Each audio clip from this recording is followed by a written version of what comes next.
দাঁত দিয়ে নখ কাটা, এটা যারা করেন তারা ভিডিওটি এড়িয়ে যাবেন না। এটা কি মানসিক ব্যাধি নাকি সাধারণ ব্যাপার? কি হতে পারে এতে?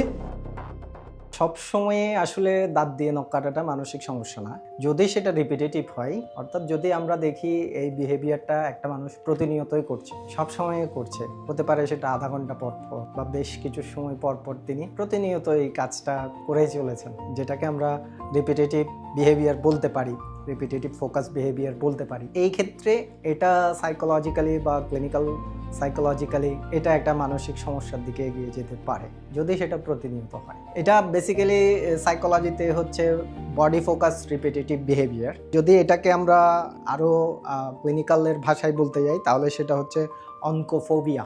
বেশিরভাগ ক্ষেত্রে দেখা যায় কি এই ধরনের ক্লায়েন্টদের ক্ষেত্রে তারা তাদের নখের সাথে নখের যে চামড়া আছে বা আঙুলের যে চামড়া আছে সেটাও অনেক সময় তারা নষ্ট করে ফেলে। আবার অনেকের ক্ষেত্রে হচ্ছে দাঁতের প্রবলেম হতে পারে। এটা শুধুমাত্র যে মানসিক সমস্যায় থাকে সেটা না, এটা কিন্তু শরীরকেন্দ্রিক সমস্যায়ও চলে যেতে পারে। অনেকের তখন দাঁতেও প্রবলেম হতে পারে। আপনি জানেন যে নখে অনেক সময় আমাদের জীবাণু বহন করতে পারে এবং সেটা আবার ফিজিক্যাল হার্মের সাথেও সম্পৃক্ত হয়ে যেতে পারে। আবার অনেকের ক্ষেত্রে দেখা যায় কি হার্মিং বিহেভিয়ারও তখন করতে পারে যদি তারা এই অভ্যেসটা প্রতিনিয়তই কন্টিনিউ করে। এই হার্মিং বিহেভিয়ারটা হতে পারে যে এই সমস্যাটা যখন তারা বুঝতে পারে না তখন তারা নখ কামড়াতে কামড়াতে হচ্ছে নখের সাথে তারা তাদের শরীরের যে সমস্ত অন্য অংশগুলো সেগুলোতেও তারা হার্ম করতে পারে। শিশুরা এটাতে আমরা খুব বেশি পরিমাণ দেখতে পাই।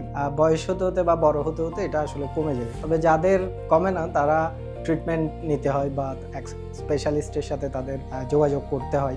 এই রোগটা হওয়ার যে পসিবিলিটি বা এই সমস্যাটা যাদের হওয়ার পসিবিলিটি আসলে ওইভাবে ক্লিনিক্যালি কোনো টার্ম এখনো পর্যন্ত বের করা সম্ভব হয়নি যেটাতে আমরা বলতে পারি যে এটা জিনগত সমস্যা।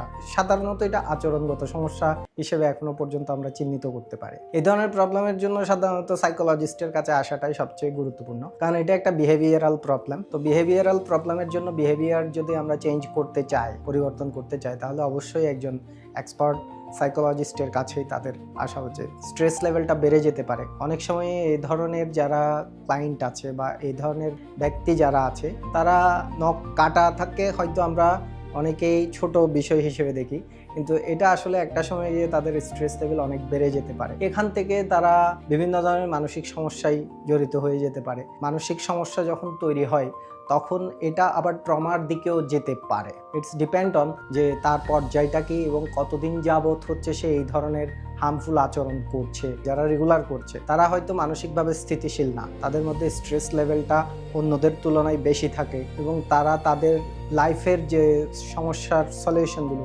এগুলো নিয়ে তারা খুব বেশি উদ্বিগ্ন এবং তাদের মধ্যে হতাশাও অনেক সময় আমরা দেখতে পাই। এই ক্ষেত্রে সবার আগে করণীয় হচ্ছে নিজেকে সচেতন হতে হবে। এখন নিজেকে সচেতন হওয়া তো সবসময় সম্ভব হয় না, কারণ তারা তো একটা রিপিটেটিভ বিহেভিয়ারের মধ্যে দিয়ে যায়। তো তাদের জন্য একজন কোচের প্রয়োজন হয় যিনি তাদেরকে এইখান থেকে নতুন অভ্যাস গড়ে তুলতে সহায়তা করেন। তো এই ক্ষেত্রে একজন স্পেশালিস্ট বা সাইকোলজিস্ট তিনি তাকে নতুন অভ্যাস গড়ে তুলতে সহায়তা করতে পারেন, যে আগামী 21 দিনের একটা প্রোগ্রামের মধ্য দিয়ে তাকে এই সমস্যা থেকে কীভাবে সেভ করে আনা যায়। এইভাবে চাইলে আমরা একজন ক্লায়েন্টকে তার রিপিটেটিভ বিহেভিয়ার থেকে সরিয়ে আনতে পারি। এই ধরনের মানুষরা শুধু নখ কাটে না, এর মধ্য দিয়ে তারা তাদের স্ট্রেস নিয়ন্ত্রণের একটা পদ্ধতি খুঁজে বের করে।